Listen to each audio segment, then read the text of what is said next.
हम देखेंगे। ये गाना आपने कश्मीर फाइल्स में सुना होगा, उससे पहले शाहीन बाग में सीएए विरोधी आंदोलन में। हम ऐसे न छोड़ेंगे, ये शहर तुम्हारा है, ये शहर हमारा है, इस शहर को रोकेंगे, हम देखेंगे देखेंगे, हम देखेंगे देखेंगे, हम देखेंगे। ये बताया गया था कि अन्याय के खिलाफ लिखा ये गाना कश्मीर से लेकर शाहीन बाग तक क्रांति का प्रतीक है। लेकिन क्या आपने ये पूरा सुना है? जब अर्ज़ खुदा के काबे से सब बुत उठवाए जाएंगे, बस नाम रहेगा अल्लाह का, सब ताज उछाले जाएंगे, सब तख्त गिराए जाएंगे। जानते हैं किसने लिखा है? पाकिस्तान के सबसे बड़े शायर ने। लेकिन क्या आप ये जानते हैं कि इसी शायर की 2 नज़में भारत में सीबीएसई के 10वीं क्लास के बच्चों को पढ़ाई जा रही हैं आज तक? तेल लगा के डाबर का, पहन की टोपी नाइक की, झड़ी लगा दो लाइक की। हेलो और नमस्कार मित्रों। भारत दुनिया का अकेला देश है जहां अपने दुश्मनों, अपने हमलावरों और अपने हत्यारों को महिमा मंडित किया जाता है। इंग्लिश पढ़ना पढ़ाना तो चलो मजबूरी है, लेकिन मुगलों और तुर्कों के इतिहास से लेकर उर्दू भाषा तक को हम अपने ऊपर ऐसे लादते आ रहे हैं जैसे अपने पूर्वजों की लाशें लादे हुए हों। और जैसे घर की सफाई करते हुए कबाड़ी का सामान बाहर फेंकते हुए मन में ये प्रश्न आता है कि हमने ये कबाड़ इतने सालों से संभाल कर क्यों रखा था और हम ये घर में लाए ही क्यों थे, वैसे ही सीबीएसई के वर्ष 2022-23 के पाठ्यक्रम में परिवर्तन करने के समय देश को यही महसूस हो रहा है। सीबीएसई ने पाठ्यक्रम बनाने वाली संस्था एनसीईआरटी के निर्देश अनुसार अपने पाठ्यक्रम में कुछ परिवर्तन किए हैं। कक्षा 10 की पुस्तक डेमोक्रेटिक पॉलिटिक्स 2 के अध्याय धर्म, सांप्रदायिकता और राजनीति से पेज नंबर 46, 48 और 49 से वो फोटो हटा दिए गए हैं जिसमें फैज़ की नज़मों से वाक्य लिए गए थे।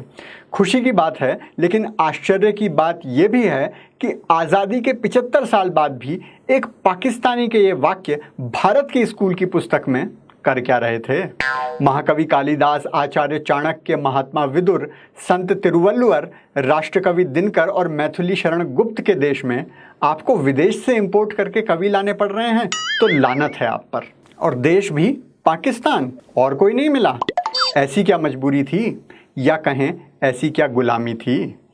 मदरसों में पढ़ें तो समझ आता है, लेकिन सीबीएसई की सरकारी पुस्तकों में? उधर लश्कर मीडिया से लेकर जेएनयू एएमयू गैंग और कराची वुड वाले इसे क्रांति और कला का नाम देकर 70 साल से हमारे गले में ठूंसते आए हैं। और आज जब ये हटाया जा रहा है तो इंडिया टुडे वाले राजदीप सरदेसाई, द वायर वाले सिद्धार्थ वरदराजन और कांग्रेस के सांसद मनिकम टैगोर ऐसे आंसू बहा रहे हैं जैसे उनके अब्बा का नाम किसी ने उनकी 10वीं की मार्कशीट से हटवा दिया हो। रेडियो मिर्ची वाली साइमा रहमान लिख रही हैं, डरते हो तुम फैज़ से। अपने रेडियो चैनल पर साइमा उर्दू की पाठशाला चलाती आई है। हमेशा फैज़ अहमद फैज़, जॉन आलिया, जोश मलिहाबादी और सादत हसन मंटो की कविताएं सुनाती है और दिनकर और निराला की कभी नहीं। इसी मंटो पर कथित राष्ट्रवादी एक्टर नवाजुद्दीन सिद्दीकी 2018 में फिल्म बनाता है, लेकिन दिनकर और निराला इन्हें याद भी नहीं। डरते हो? सुनो खातून, अपने घर के दरवाजे पर पड़ी टट्टी को अगर कोई साफ करवाता है तो इसका मतलब ये नहीं कि वो उस टट्टी से डरता है। इसका मतलब है कि वो सफाई पसंद करता है और बदबू और गंदगी में सूअर की तरह नहीं जीना चाहता। और इतना ही पसंद है फैज़ तो जाओ पाकिस्तान में, वहाँ की किताबों में खूब पढ़ना।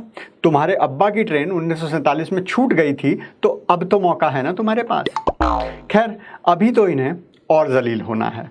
और भी कुछ हटाया गया है। कक्षा 11 की इतिहास की पुस्तक से एशिया और अफ्रीका में इस्लाम से साम्राज्य की स्थापना, उसके उदय और विस्तार की कहानी को हटा दिया गया है। अध्याय का नाम था सेंट्रल इस्लामिक लैंड। अफ्रीका में इस्लाम कैसे फैला, उससे ज़्यादा ज़रूरी ये जानना है कि पाकिस्तान, अफ़गानिस्तान, बांग्लादेश, ईरान और इंडोनेशिया तक फैला हिंदू कैसे गायब हुआ और भारत में भी कैसे गायब हो रहा है। 12वीं की इतिहास की पुस्तक में the Mughal court reconstructing history through chronicles नाम का अध्याय हटा दिया गया है, जहां सत्य की जगह कहानियों और इतिहासखोरों की कल्पना के आधार पर मुगलों के दरबार को सेकुलर और मंदिर बनाने वाला कला संस्कृति को बढ़ाने वाला, संगीत से लेकर चित्रकला भारत को सिखाने वाला बताया गया है, वो सब अब हटाया जा रहा है। 12वीं की ही राजनीति शास्त्र की पुस्तक से शीत युद्ध काल और गुट निरपेक्ष आंदोलन, हिंदी में बोले तो नॉन अलाइनमेंट मूवमेंट का अध्याय भी हटा दिया गया है।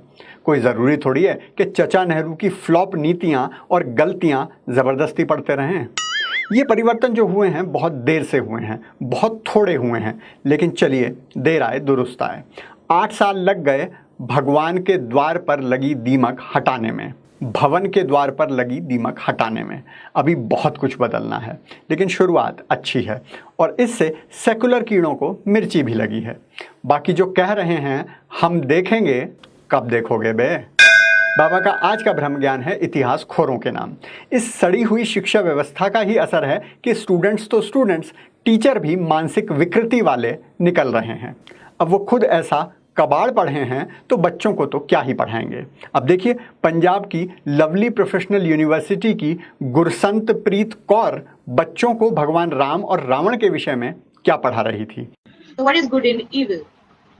Give example of Ram and Ravan, that in today's world if any good thing happens, so it is related with Ram, and anything evil happens, it is related with Ravan. If a person is having the quality of a Ravan, but actually do you know Ravan is a very good person by heart. Ram is not a good person. Ram is not a good person at all. Ravan is a good person. I find Ram is a cunning person. He made all the plan to trap Sita in that. He put Sita into trouble and put all the blame on Ravan. How can we decide who is good and evil is? And the whole world is worshipping Ram and saying that Ravan is a bad person. And all the plan is done by him. So how he can be so good? He is cunning. To try to give this type of arguments that can make people think about it. That is extremely is. Right? Anyways, confidence is good. Social media पर viral होने के बाद इन्हें नौकरी से तो निकाल दिया गया है, पर सोचो ऐसी कितनी कौर हमारे देश में अभी भी पढ़ा रही होंगी।